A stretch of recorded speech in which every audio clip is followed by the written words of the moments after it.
주께 찬송하네.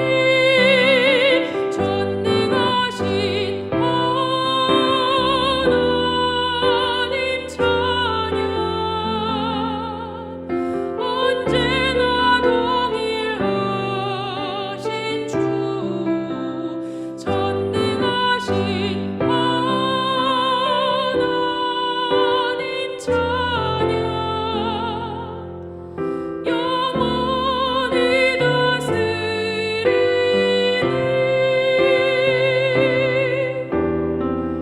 나 주의 이름 높이리.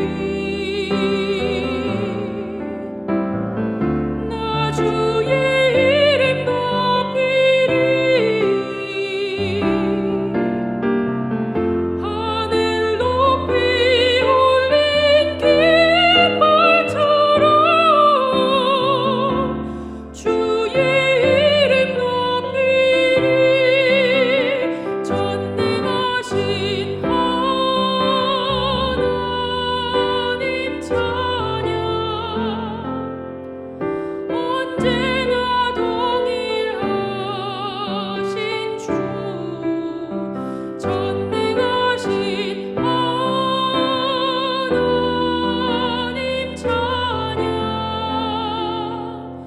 영원히 다스리네.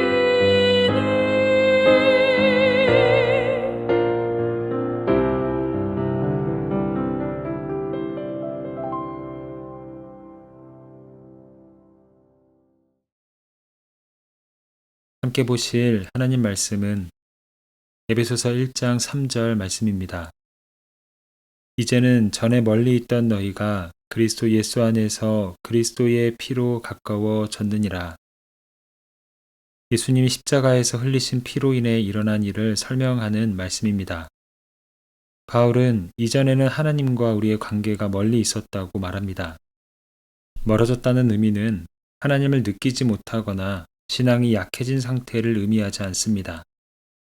죄로 인해 하나님과 관계가 끊어진 상태를 말합니다. 바울은 그리스도의 피로 하나님과 관계가 다시 가까워졌다고 이어서 말합니다.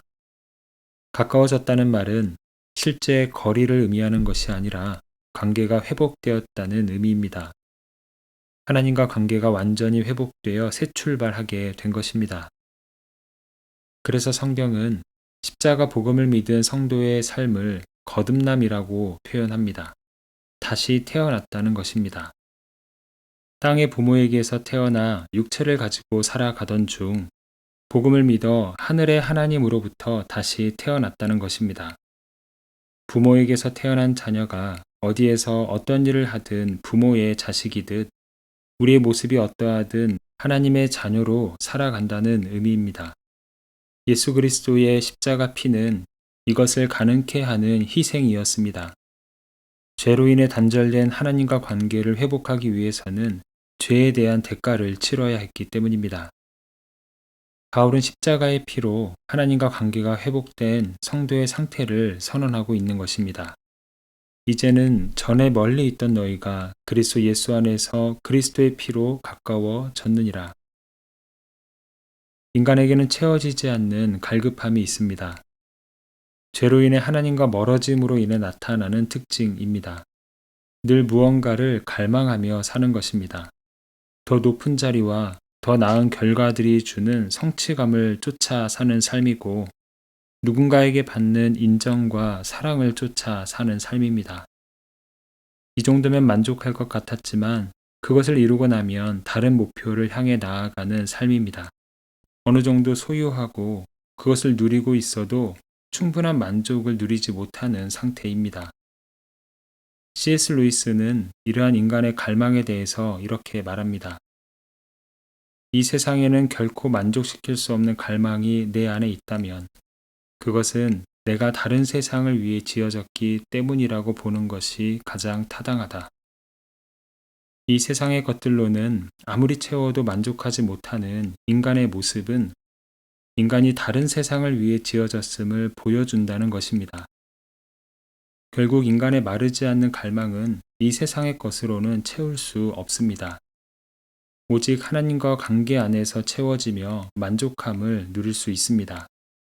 끝없는 우리의 갈망은 끝없는 하나님의 사랑과 은혜로만 채워지기 때문입니다. 하나님의 은혜는 더 이상 바랄 것이 없는 만족을 주기 때문입니다. 하나님 안에서의 만족은 세상의 만족을 거부하는 삶은 아닙니다. 우리는 성실하신 하나님을 닮아 매사에 최선을 다하고 탁월하신 하나님을 닮아 맡겨진 일에 목표와 성취를 이루어 가야 합니다. 삼위일체로 존재하시는 하나님을 닮아 여러 관계를 가능한 아름답게 가꿔야 합니다. 그 과정 속에 크고 작은 기쁨과 만족이 있습니다. 하지만 우리는 그것이 전부가 아님을 압니다. 그래서 우리의 육체와 감정을 만족해야 하는 일들에 크게 흥분하지 않습니다. 그 만족이 조금 덜하다고 해서 속상해하지도 않습니다. 진정한 기쁨과 만족은 하나님과 관계 안에서 누리는 것을 알기 때문입니다. 그 관계 안에서 우리에게 날마다 주시는 은혜가 있기 때문입니다. 한 번은 예수님이 베드로와 야고보 그리고 요한을 데리고 산으로 오르셨습니다. 그곳에서 예수님의 모습이 변형되어 얼굴이 해처럼 빛나고 옷이 빛과 같이 희어졌습니다. 구약의 모세와 엘리야가 나타나 예수님과 대화를 나누고 하늘로부터 하나님 아버지의 음성이 들리는 현장이었습니다. 세 명의 제자는 그 모습을 곁에서 지켜보았습니다. 하나님의 영광을 직접 경험한 것입니다. 베드로는 예수님께 여기가 좋으니 초막을 짓고 지내자고 말합니다. 베드로를 비롯한 2명의 제자들에게 큰 기쁨과 만족이 임했던 것입니다. 이 사건은 예수님이 고난을 받으실 것을 말씀하시는 중에 나온 사건입니다. 십자가 죽음을 앞두고 혼란스러운 상황 속에 일어난 일입니다. 그러나 그 상황과 상관없이 하나님의 임재가 임한 그 자리에서 그들은 떠나고 싶지 않을 만큼의 충분한 만족을 누렸던 것입니다. 이것이 성도의 삶입니다. 우리는 십자가에서 흘리신 그리스도의 피로 멀어졌던 하나님과의 관계가 가까워졌습니다. 하나님 안에서 하나님의 자녀로서 살아가는 것입니다. 하나님이 공급하시는 은혜 가운데에 살아가는 것입니다. 그 은혜는 세상의 상황을 초월한 기쁨과 만족을 우리에게 줍니다. 십자가를 통해 회복된 하나님과의 관계 안에서 주시는 온전한 기쁨과 만족이 우리 안에 가득하기를 바라며 그 은혜를 누릴 수 있도록 십자가에 달리신 주님을 향한 감사가 넘치는 우리의 삶이 되기를 소망합니다. 함께 기도하겠습니다.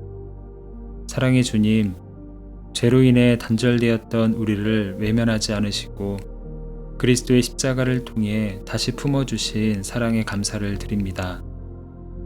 세상의 성취와 인정 그리고 사랑으로도 채울 수 없던 깊은 갈망이 오직 하나님 안에서 참 평안과 만족을 누리게 됨을 믿음으로 고백합니다. 어떤 상황에서도 이미 회복된 하나님과의 관계 안에서 기쁨을 잃지 않게 하시고 날마다 하늘의 아버지께서 주시는 은혜로 살아가게 하여 주시옵소서. 이 시간 한국과 미국, 세계 열방을 주님께 맡기며 기도합니다. 정치와 사회, 문화의 모든 영역 가운데 주님의 정의와 질서가 세워지게 하시고 전쟁과 갈등, 기근과 재난 가운데 고통받는 이들을 위로하여 주시옵소서.